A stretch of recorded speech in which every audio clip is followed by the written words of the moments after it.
आज की हमारी कहानी का नाम है ईश्वर तू ही अन्नदाता है। एक राज्य में एक प्रतापी राजा हुआ करता था। वो राजा रोज सुबह उठकर पूजा पाठ करता और गरीबों को दान देता। अपने इस उदार व्यवहार और दया की भावना की वजह से राजा पूरी जनता में बहुत लोकप्रिय हो गया था। रोज सुबह दरबार खुलते ही राजा के यहाँ गरीब और भिखारियों की लंबी लाइन लग जाती थी। राजा हर इंसान को संतुष्ट करके भेजते थे। किशन और गोपाल नाम के दो गरीब भिखारी रोज राजा के यहाँ दान लेने आते। राजा जब किशन को दान देता तो किशन राजा की बहुत वाहवाही करता और राजा को दुआएं देता। वहीं जब राजा गोपाल को दान देता तो वह हर बार एक ही बात बोलता, हे ईश्वर तू बड़ा दयालु है, तूने मुझे इतना सब कुछ दिया। राजा को उसकी बात थोड़ी बुरी लगती। राजा सोचता कि दान मैं देता हूँ और ये गुणगान उस ईश्वर का करता है। एक दिन राजकुमारी का जन्मदिन था। उस दिन राजा ने दिल खोलकर दान दिया। जब किशन और गोपाल का नंबर आया तो राजा ने पहले किशन को दान दिया और किशन राजा के गुणगान करने लगा। लेकिन राजा ने जैसे ही गोपाल को दान दिया वो हाथ ऊपर उठा के बोला, हे ईश्वर तू ही अन्नदाता है, आज तूने मुझे इतना दिया, इसके लिए प्रभु तुझे धन्यवाद देता हूँ। राजा को यह सुनकर बड़ा गुस्सा आया। उसने कहा कि गोपाल मैं रोज तुम्हें दान देता हूँ, फिर तुम मेरी बजाय ईश्वर का गुणगान क्यों करते हो? गोपाल बोला, राजन देने वाला तो ऊपर बैठा है, वही सबका अन्नदाता है, आपका भी और मेरा भी। यह कहकर गोपाल वहाँ से चला गया। अब राजा ने गोपाल को सबक सिखाने की सोची। अगले दिन जब किशन और गोपाल का नंबर आया तो राजा ने किशन को दान दिया और कहा, किशन मुझे गोपाल से कुछ बात करनी है, इसीलिए तुम जाओ और गोपाल को यहीं छोड़ जाओ। और हाँ, आज तुम अपने पुराने रास्ते से मत जाना।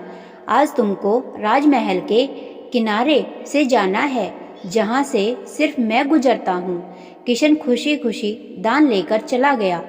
राजमहल के किनारे का रास्ता बड़ा ही शानदार और खुशबू भरा था।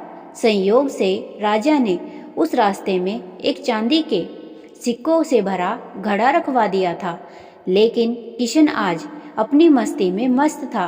वो सोच रहा था कि राजा की मुझ पर बड़ी कृपा हुई है, जो मुझको अपने राजमहल के रास्ते से गुजारा। यहाँ से तो मैं अगर आंख बंद करके भी चलूं तो भी कोई परेशानी नहीं होगी। यही सोचकर किशन आंखें बंद करके रास्ते से गुजर गया। उसकी नज़र चांदी के सिक्कों से भरे घड़े पर नहीं पड़ी। थोड़ी देर बाद राजा ने गोपाल को कहा कि अब तुम जाओ, क्योंकि किशन अब जा चुका होगा, लेकिन तुमको भी उसी रास्ते से जाना है जिससे किशन गया है। गोपाल धीमे कदमों से ईश्वर का धन्यवाद करते हुए आगे बढ़ चला। अभी थोड़ी दूर ही पहुंचा था कि उसकी नज़र चांदी के सिक्कों से भरे घड़े पर पड़ी। गोपाल घड़ा पाकर बड़ा खुश हुआ। उसने कहा, ईश्वर तेरी मुझ पर बड़ी असीम कृपा है, तूने मुझे इतना धन दिया। और वो घड़ा लेकर घर चला गया। अगले दिन फिर से जब गोपाल और किशन का नंबर आया तो राजा को लगा कि किशन घड़ा ले जा चुका होगा, इसीलिए उसने किशन से पूछा, क्यों किशन, कल का रास्ता कैसा रहा? राह में कुछ मिला या नहीं? किशन ने कहा, महाराज रास्ता इतना सुंदर था कि मैं तो आंखें बंद करके घर चला गया, लेकिन कुछ मिला तो नहीं। फिर राजा ने गोपाल से पूछा तो उसने बताया कि राजा कल मुझे चांदी के सिक्कों से भरा एक घड़ा मिला, ईश्वर ने मुझ पे बड़ी कृपा की। राजा किशन से बड़ा गुस्सा हुआ। उसने कहा कि आज मैं तुझे धन नहीं दूंगा, बल्कि एक तरबूज दूंगा। किशन बेचारा परेशान तो था, लेकिन कहता भी तो क्या। चुपचाप तरबूज लेकर चल पड़ा। उधर राजा ने गोपाल को रोजाना की तरह कुछ धन दान में दिया।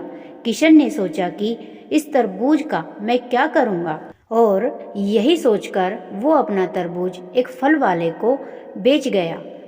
अब जब गोपाल रास्ते से गुजरा, उसने सोचा कि घर कुछ खाने को तो है नहीं, क्यों ना बच्चों के लिए एक तरबूज ले लिया जाए।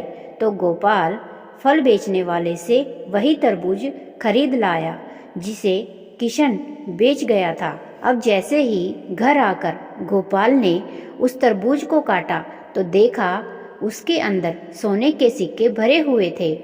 गोपाल ये देखकर बड़ा प्रसन्न हुआ और ईश्वर का धन्यवाद देते हुए बोला, हे ईश्वर, आज तुमने मेरी गरीबी दूर कर दी। तू बड़ा दयालु है, सबका अन्नदाता है। अगले दिन जब राजा दान दे रहा था तो उसने देखा कि केवल अकेला किशन ही आया है। गोपाल नहीं आया। उसने किशन से पूछा तो किशन ने बताया कि कल भगवान की कृपा से गोपाल को एक तरबूज मिला जिसके अंदर सोने के सिक्के भरे हुए थे। वह गोपाल तो अब संपन्न इंसान हो चुका है। किशन की बात सुनकर राजा ने भी अपने हाथ आसमान की ओर उठाए और बोला, हे ईश्वर, तू ही अन्नदाता है, मैं तो मात्र एक जरिया हूँ, तू ही सबका पालनहार है। राजा को अब सारी बात समझ आ चुकी थी। आपको यह कहानी अच्छी लगे तो वीडियो को लाइक करें, शेयर करें और चैनल को सब्सक्राइब करें।